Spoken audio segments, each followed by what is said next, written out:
আলহামদুলিল্লাহ রব্বিল আলামিন ওয়াসসালাতু ওয়াসসালামু আলা রাসূলিহিন নবিয়্যিল আমিন ওয়া আলা আলিহি ওয়া আসহাবিহি আজমাইন, আম্মা বা'দ। আরবি আল আকিদা শব্দটির আভিধানিক অর্থ বিশ্বাস। আর আকিদা বলতে আমরা সাধারণত বুঝি এমন কিছু বিষয়কে যেগুলোর উপর সংশয়হীনভাবে বিশ্বাস স্থাপন করা মুসলিমদের জন্য অতীব জরুরি। ইসলামী আকিদাকে আমরা ঈমানও বলে থাকি। আজকের মজলিসে আমরা আলোচনা করব ঈমানের পরিচয় ও তার রকমসমূহ নিয়ে। ঈমানের পরিচয়, প্রথমে আমাদের জানতে হবে ঈমান কি। সাহিহ মুসলিম এসেছে, একবার হযরত জিবরিল আলাইহিস সালাতু ওয়াস সালাম রাসূল সাল্লাল্লাহু আলাইহি ওয়াসাল্লামকে জিজ্ঞেস করেন, আখবিরনি আনিল ঈমান, ঈমান কি?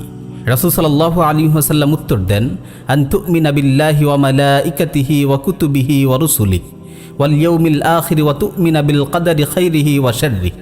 তুমি আল্লাহর প্রতি বিশ্বাস স্থাপন করবে, তার ফেরেশতাগণ, তার কিতাবসমূহ এবং তার রাসূলগণের প্রতি ঈমান আনবে এবং তাকদীরের ভালোমন্দের প্রতি বিশ্বাস স্থাপন করবে। এই হাদিসে আমরা স্বয়ং রাসূল সাল্লাল্লাহু আলাইহি ওয়াসাল্লামের পবিত্র জবান থেকে ঈমানের পরিচয় জানলাম। এবার জানব ঈমানের রোকন সম্পর্কে। আরকানুল ঈমান, রোকন আরবি শব্দ, এর অর্থ হলো মূল অংশ বা উপাদান। রোকন শব্দের বহুবচন হলো আরকান। যেসব মূল উপাদান দিয়ে ঈমান গঠিত হয় সেগুলোকে আরবিতে আরকানুল ঈমান বলা হয়। হাদিসে বর্ণিত এই সংজ্ঞা থেকে আমাদের সামনে ঈমানের রোকনসমূহ স্পষ্ট হয়ে গেল। এখানে আমরা মোট 6টি রোকন পেলাম। 1, আল ঈমানু বিল্লাহ, আল্লাহ তাআলার প্রতি ঈমান আনা। 2, আল ঈমানু বিল মালাইকা, ফেরেশতাগণের প্রতি ঈমান আনা। 3, আল ঈমানু বিল কুতুব, কিতাবসমূহের প্রতি ঈমান আনা। 4, আল ঈমানু বির রুসুল, রাসূলগণের প্রতি ঈমান আনা। 5, আল ঈমানু বিল ইয়াউমিল আখিরাহ, কিয়ামতের দিনের উপর ঈমান আনা। 6, আল ঈমানু বিল কদর, তাকদীরের উপর ঈমান আনা। আল ঈমানু বিল্লাহ, আল্লাহ তাআলার প্রতি ঈমান আনয়ন। প্রথমে কথা বলবো আল ঈমানু বিল্লাহ বা আল্লাহ তাআলার প্রতি ঈমান আনা নিয়ে। আল ঈমানু বিল্লাহের অপর নাম হলো তাওহীদ। এই রকমটি আসলে তাওহীদ নামেই আমাদের কাছে প্রসিদ্ধ। তাওহীদ বলতে আমরা সাধারণত বুঝি আল্লাহকে একক ও অদ্বিতীয় মনে করা, যেমনটি সূরা ইখলাস থেকে আমরা জানতে পারি। কুল হুয়াল্লাহু আহাদ, আল্লাহুস সামাদ, লাম ইয়ালিদ ওয়া লাম ইউলাদ ওয়া লাম ইয়াকুল লাহু কুফুয়ান আহাদ। বলুন, তিনিই আল্লাহ, এক, অদ্বিতীয়। আল্লাহ কারো মুখাপেক্ষী নন, সকলেই তার মুখাপেক্ষী। তিনি কাউকে জন্ম দেননি এবং তাকেও জন্ম দেওয়া হয়নি, তার সমতুল্য কেউ নেই। তাওহীদের পরিচয় দিতে গিয়ে উলামায়ে কেরাম বলেন, ইফরাদুল্লাহি সুবহানাহু বিমা ইয়াখতাসসু বিহি মিনার রুবুবিয়্যাতি ওয়াল উলুহিয়্যাহ ওয়াল আসমাই ওয়াস সিফাত। রব হওয়ার ক্ষেত্রে, উপাস্য হওয়ার ক্ষেত্রে এবং নাম ও গুণাবলীর ক্ষেত্রে আল্লাহ তাআলাকে এক ও অদ্বিতীয় বলে বিশ্বাস করাকে তাওহীদ বলে।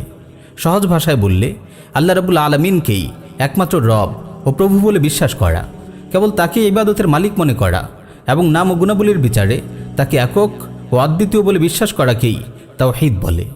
তাওহীদের প্রকার নিয়ে আগামী মজলিসে আমরা বিস্তারিত আলোচনা করব ইনশাআল্লাহ। আল ঈমানু বিল মালাইকা, ফেরেশতাগণের প্রতি ঈমান আনয়ন। ঈমানের দ্বিতীয় রকম হলো ফেরেশতাগণের প্রতি ঈমান আনা। আল্লাহ তাআলা ফেরেশতাদের নূর দিয়ে সৃষ্টি করেছেন। তারা আল্লাহর সম্মানিত বান্দা। তারা সব সময় আল্লাহর ইবাদতে নিয়োজিত থাকেন। এক মুহূর্তের জন্যও তারা আল্লাহর আনুগত্য অবহেলা করেন না।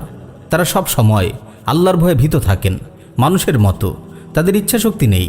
আল্লাহর আদেশের বাইরে কিছু করার ক্ষমতা তাদের দেওয়া হয়নি। আমরা তাদের সম্মান করি, তাদের ভালোবাসি।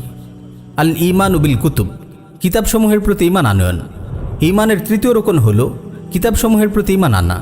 এই রকমের মূল কথা হলো আমরা আল্লাহর নাজিলকৃত সকল কিতাবের উপর ঈমান আনি, যেগুলো হযরত জিবরিল আলাইহিস সালাতু ওয়াস সালামের মাধ্যমে যুগে যুগে বিভিন্ন নবী রাসূলের কাছে পাঠানো হয়েছে। তার মধ্যে রয়েছে বড় বড় 4টি কিতাব, তাওরাত, জাবুর, ইনজিল ও কোরআন মাজিদ। এছাড়াও রয়েছে অনেক সাহিফা। আমরা বিশ্বাস করি কোরআনুল কারীম আল্লাহর সর্বশেষ কিতাব। এর মাধ্যমে পূর্ববর্তী সকল কিতাবকে মানসুখ ও রহিত করা হয়েছে। আল ঈমানু বির রুসুল, রাসূলগণের প্রতি ঈমান আনয়ন। ঈমানের চতুর্থ রকম হলো রাসূলগণের প্রতি ঈমান আনা। এই রকমের সারমর্ম হলো মানব জাতির হিদায়াতের জন্য আল্লাহ তাআলা যুগে যুগে যত নবী রাসূল প্রেরণ করেছেন আমরা তাদের সকলের উপর ঈমান আনি। তাদের অল্প কয়েকজনের নাম কোরআন সুন্নাহ এসেছে। সকল নবী রাসূল নিষ্পাপ, তারা উম্মতের শ্রেষ্ঠতম মানুষ। আমরা তাদের সবাইকে সম্মান ও শ্রদ্ধা করি। তারা সবাই আপন আপন উম্মতকে আল্লাহর দিকে আহ্বান করেছেন। তারা আল্লাহর পক্ষ থেকে যেসব মুআজিজা দেখিয়েছেন সবগুলো হক। আর সর্বশেষ ও চূড়ান্ত নবী হলেন বিশ্বনবী হযরত মুহাম্মদ মুস্তাফা সাল্লাল্লাহু আলাইহি ওয়াসাল্লাম।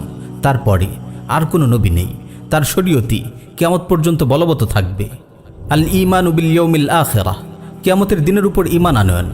ঈমানের পঞ্চম রকম হলো কিয়ামতের দিনের উপর ঈমান আনা।